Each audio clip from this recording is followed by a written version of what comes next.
According to the AARP Foundation, nearly 1 in 5 Americans 65 and older are socially isolated.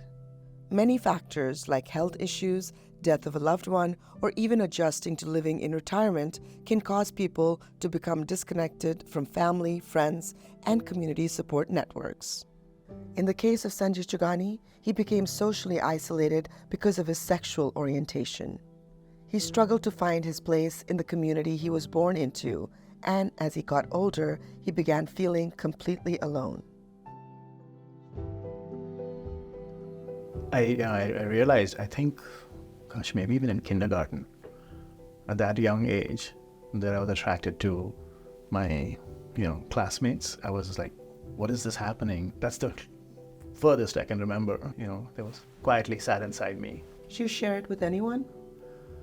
Not in school, but when I went to junior college, I had a friend and she was very close to me, and I did share my feelings about other boys with her. So that was good to actually talk to one person at least. Were you afraid to tell your mom and dad? Yes, but there's always that fear.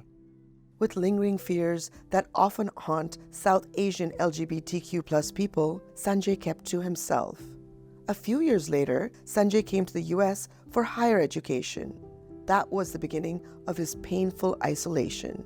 I did not know a soul, but I got even more closed down when I got to the US. So, what was your fear?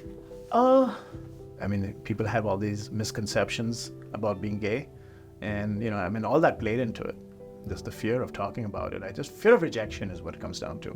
But nobody knew anything about my desires. Did you feel lonely? Oh yeah, I couldn't talk about it to anybody.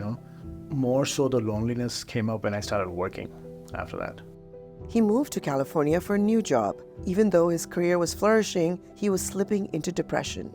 But I had a house, and then what? You spend a lot of lonely nights. And, there were days I was like, okay, why am I doing this? What is in for me? I can't meet someone. I can't find someone. So I would look for and go to gay bars, but then I didn't feel, I didn't have the confidence in meeting people at that time. So I just would go there and come back feeling even lonelier. While he had trouble dating within the LGBTQ+ groups, he also felt like an outsider within his own South Asian community. So I don't attend those events. I don't attend some of my friends' parties. It didn't fit in anywhere. I stopped going. I just felt like I was completely alone, and I just didn't know what was going to happen. I didn't want everything I had built up to fall apart. I would come home and mostly it's crying, just feeling really down. I didn't want to go out. I didn't want to do anything. I was just there. I didn't know why I was there. I have to say this, I did have thoughts of ending it all. That maybe the world is better without me. I don't know what to do. And how often did you have these thoughts? I don't know. Maybe was every few weeks, sometimes like a month, couple of months. I try to avoid it, but they keep coming back. I would say 5, 6 years. 95. It's a long time to feel lonely. Yeah.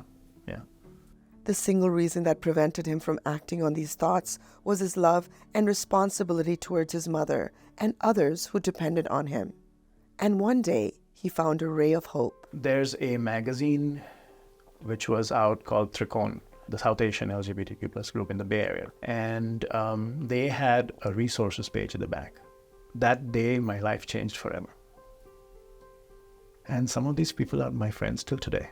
And those dark thoughts just started disappearing? They were gone. Completely gone. Sanjay had found his community, and that gave him the courage to finally come out to his mother. We were sitting at breakfast one day, and I said, Mom, I have a bunch of friends The next time you come, you're going to meet, and they're all gay.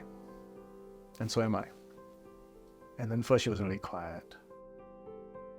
I didn't know how to react initially. It was a sort of a shock, but not something which, made me feel unhappy. No. I was just shocked that I didn't realize anything. I was mainly thinking of him, what he might have gone through. But anyway, I accepted. With acceptance of his mother and a strong sense of community, Sanjay had found his purpose in life and decided to give back as an integral member of many community organizations. Who do you aim to serve through these organizations? Well, anybody who is questioning themselves or not sure of who they are and or have an idea that they might be LGBTQ+, it's for them. Just a small safe space to be themselves and talk about what they want to talk about and form relationships. So now as you're getting closer to retirement age, are you thinking about who's going to be your caregiver? Yes, of course. I have those thoughts all the time. I have a vision of maybe having a senior community center for South Asian LGBTQ+ people. As LGBTQ+ members in the South Asian community, especially as they're getting older, there's more risk of social isolation. Yes, definitely. There is social isolation possibility, but if you have groups like Satsang where you formed your own families, I think we support each other. The life of Sanjay Chhugani is a testament to various mental, physical, and emotional ramifications of social isolation.